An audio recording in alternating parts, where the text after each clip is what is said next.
ಪ್ರಿಯರೇ, ದಿನದ ಬದುಕಿಗೊಂದು ಕ್ರಿಸ್ತನ ಈ ದನಿ ನಮ್ಮೆಲ್ಲರಿಗೂ ಪ್ರೇರಣೆ ಆಗಲಿ.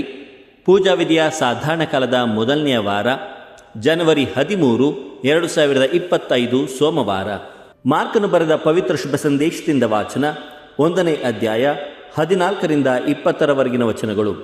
ಯೋವಾನನು ಬಂಧಿತನಾದ ಬಳಿಕ ಯೇಸು ಸ್ವಾಮಿ ಗಲಿಲೆಯಕ್ಕೆ ಹೋಗಿ ದೇವರ ಶುಭ ಸಂದೇಶವನ್ನು ಸಾರಿದರು.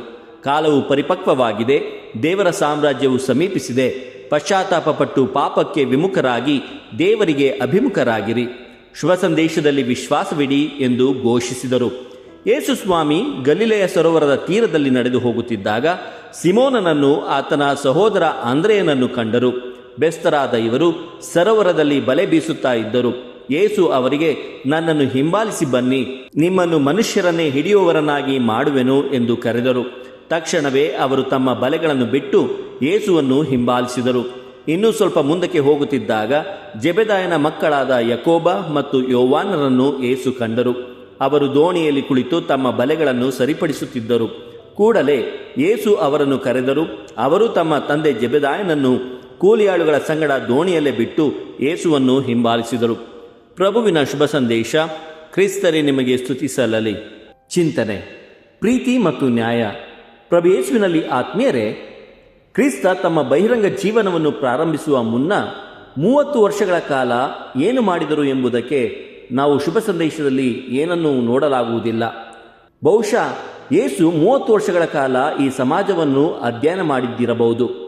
40 ದಿನಗಳ ನಂತರ ಪ್ರಾರ್ಥನೆ ಮತ್ತು ಉಪವಾಸದ ನಂತರ ಜನರನ್ನು ಉದ್ದೇಶಿಸಿ ಕ್ರಿಸ್ತ ನೀಡಿದ ಮೊದಲನೆಯ ಸಂದೇಶ, ಕಾಲವು ಪರಿಪಕ್ವವಾಗಿದೆ, ದೇವರ ಸಾಮ್ರಾಜ್ಯವು ಸಮೀಪಿಸಿದೆ, ಪಶ್ಚಾತ್ತಾಪಪಟ್ಟು ಪಾಪ ಜೀವನಕ್ಕೆ ವಿಮುಖರಾಗಿ ದೇವರಿಗೆ ಅಭಿಮುಖರಾಗಿರಿ. ಕ್ರಿಸ್ತ ಬಂದದ್ದು ದೇವರ ಸಾಮ್ರಾಜ್ಯವನ್ನು ಸ್ಥಾಪಿಸಲು. ಪ್ರೀತಿ ಮತ್ತು ನ್ಯಾಯ ದೇವರ ಸಾಮ್ರಾಜ್ಯದ 2 ಮುಖಗಳು. ಎಲ್ಲಿ ಪ್ರೀತಿ ಮತ್ತು ನ್ಯಾಯ ನೆಲೆಸಿದೆಯೋ ಅಲ್ಲಿ ದೇವರ ಸಾಮ್ರಾಜ್ಯವಿದೆ.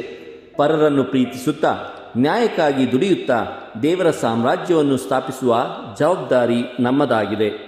ಸಂತರ ಸ್ಮರಣೆ. ಪ್ರಿಯರೇ, ಇಂದು ನಾವು ಸಂತ ಹಿಲರಿರವರ ಸ್ಮರಣೆಯನ್ನು ಮಾಡುತ್ತಿದ್ದೇವೆ. ಇವರು ರೋಮ್ನಲ್ಲಿ ಒಂದು ನಾಸ್ತಿಕ ಕುಟುಂಬದಲ್ಲಿ ಜನಿಸಿದರು. ಇವರು ಹುಟ್ಟು ಕ್ರೈಸ್ತರಾಗದಿದ್ದರೂ ಜೀವ ಎಂಬ ಅಮೂಲ್ಯ ಕೊಡುಗೆಯ ಬಗ್ಗೆ ಆಳವಾಗಿ ಚಿಂತಿಸುತ್ತಿರುವಾಗ, ಇರುವವನಾಗಿ ಇರುವವನು ನಾನೇ ಎಂಬ ವಿಮೋಚನಾ ಕಾಂಡ 3ನೇ ಅಧ್ಯಾಯ 17ರ ವಚನದಲ್ಲಿ ದೇವರು ಎಂಬ ಸ್ಪಷ್ಟ ಉತ್ತರವನ್ನು ಕಂಡುಕೊಂಡರು. ಬಹಳ ಶ್ರೀಮಂತರಾಗಿದ್ದರಿಂದ ಸುಲಭವಾಗಿ ಉತ್ತಮ ಶಿಕ್ಷಣವನ್ನು ಪಡೆದರು. ಈ ಶಿಕ್ಷಣದ ವೇಳೆಯಲ್ಲಿ ಅವರಿಗೆ ಜಗತ್ತಿನ ಹುಟ್ಟು ಹಾಗೂ ದೇವರ ಪರಿಕಲ್ಪನೆಯ ಬಗ್ಗೆ ಪ್ರಶ್ನೆಗಳು ಎದ್ದವು. ಹಾಗೂ ಈ ಪ್ರಶ್ನೆಗಳಿಗೆ ಉತ್ತರವು ಅವರಿಗೆ ಹಳೆ ಒಡಂಬಡಿಕೆ ಹಾಗೂ ಹೊಸ ಒಡಂಬಡಿಕೆಯಲ್ಲಿ ಸಿಕ್ಕಿದವು. ಹೀಗಾಗಿ ಇವರು ತಮ್ಮ 30ನೇ ವಯಸ್ಸಿನಲ್ಲಿ ಕಥೋಲಿಕರಾಗಿ ದೀಕ್ಷಾಸ್ನಾನ ಸ್ವೀಕರಿಸಿದರು. ಮುಂದೆ ಇವರನ್ನು ಧರ್ಮಾಧ್ಯಕ್ಷರನ್ನಾಗಿ ಕೂಡ ನೇಮಿಸಲಾಯಿತು. ಇವರು ಏರಿಯನ್ ಪಾಷಂಡವಾದವನ್ನು ಬಲವಾಗಿ ವಿರೋಧಿಸಿದರು ಹಾಗೂ ಪರಮತ್ರಿತ್ವದ ಬಗ್ಗೆ ಪುಸ್ತಕಗಳನ್ನು ಪ್ರಕಟಿಸಿದರು. ಇವರು 367ರಲ್ಲಿ ನಿಧನರಾದರು. ಸಂತ ಹಿಲರಿರವರೇ ನಮಗಾಗಿ ಪ್ರಾರ್ಥಿಸಿರಿ. ದೇವರು ನಮ್ಮೆಲ್ಲರನ್ನು ಆಶೀರ್ವದಿಸಲಿ. ಇದು ಧನಿಮಾಧ್ಯಮ ಮನೆಯ ಕೊಡುಗೆ.